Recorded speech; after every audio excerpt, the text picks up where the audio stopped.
A formação humana na sociedade da informação. Em 1789 começa esse período onde a França estava passando por um momento diferente, um período com crise econômica e muita fome. Havia a necessidade de uma reforma, porém o rei e o terceiro estado eles desistem e pensam numa revolução. Porém, a queda da Bastilha é a população que vive esse momento. Daí veio uma declaração do direito do homem e do cidadão, propondo igualdade com os iluministas e liberais. Uma ideia que as pessoas tinham em ser iguais, ter direitos iguais e propriedade privada. Com isso, dividiria os poderes da França e influenciaria o mundo com essa visão.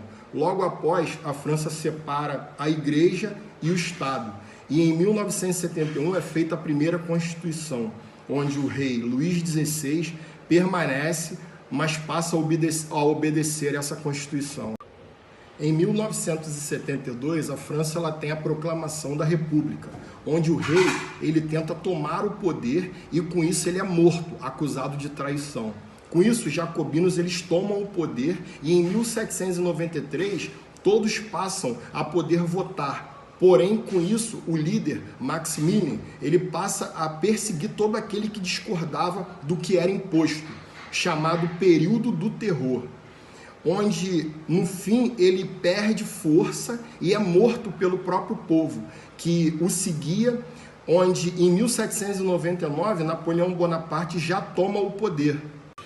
Já nos Estados Unidos e nas 13 colônias inglesas, a Inglaterra colocou várias leis, e os colonos não gostaram e decidiram se tornar independentes nesse momento.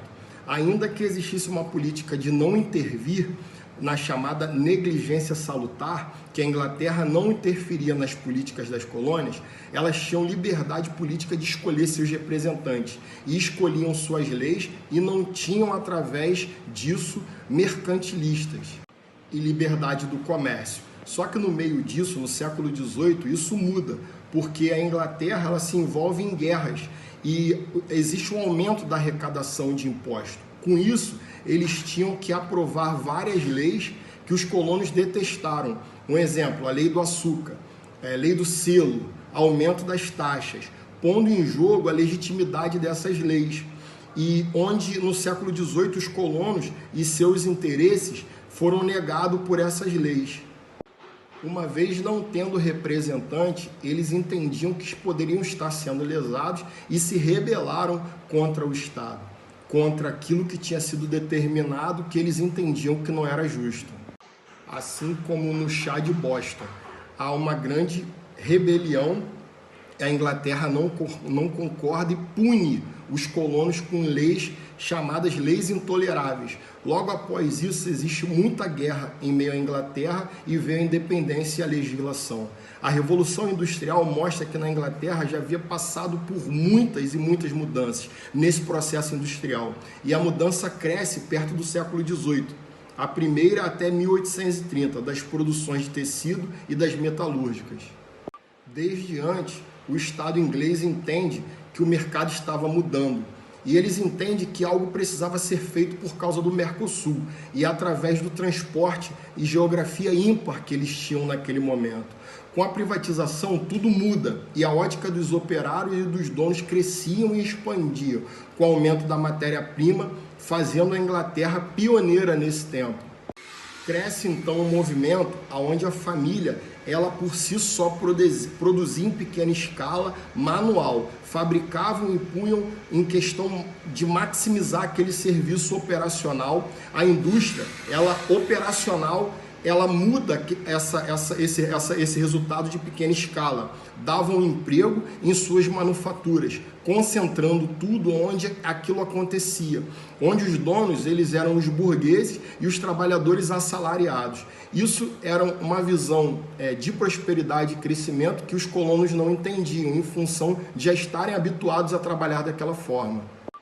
Muita matéria-prima acumulada num mesmo lugar, máquinas que aceleravam o trabalho e barateavam aquele serviço que era feito de forma artesanal.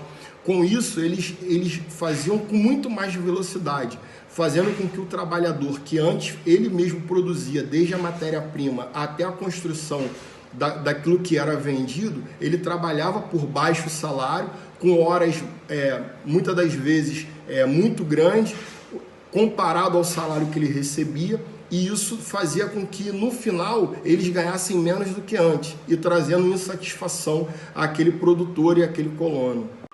Esses trabalhos, geralmente, em função de não depender de muito conhecimento, de muita cultura, e muito menos de força, eles empregavam muitas mulheres, muitas crianças, em condições insalubres, muito ruins, com horários muito vastos. Com isso, veio a ideia liberalista.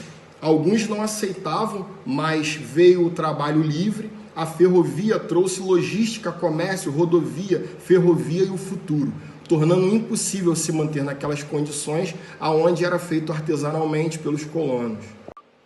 Com isso, aparece o movimento operário, trazendo discordância por melhores condições de trabalho.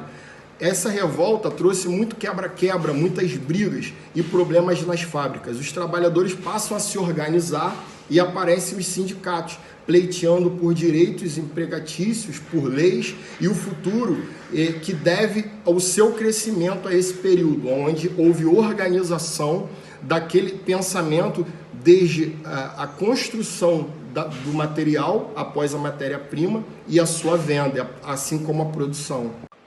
A partir da Revolução Industrial, o processo iniciado na Inglaterra, aproximadamente na metade do século XVIII, o mercado de trabalho ele começa a fazer mais exigências.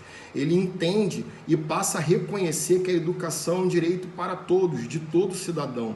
E foi preciso criar um novo sistema, porque o mundo ele passava por um drástico processo de transformação, exigindo uma nova escola capaz de introduzir ensino técnico profissional, de modo para garantir uma mão de obra mais qualificada, para atuar em favor do crescimento das indústrias. Com isso, traz benefício para o operário e benefício para a indústria, sobretudo um interesse para o país, que só crescia com esse novo momento.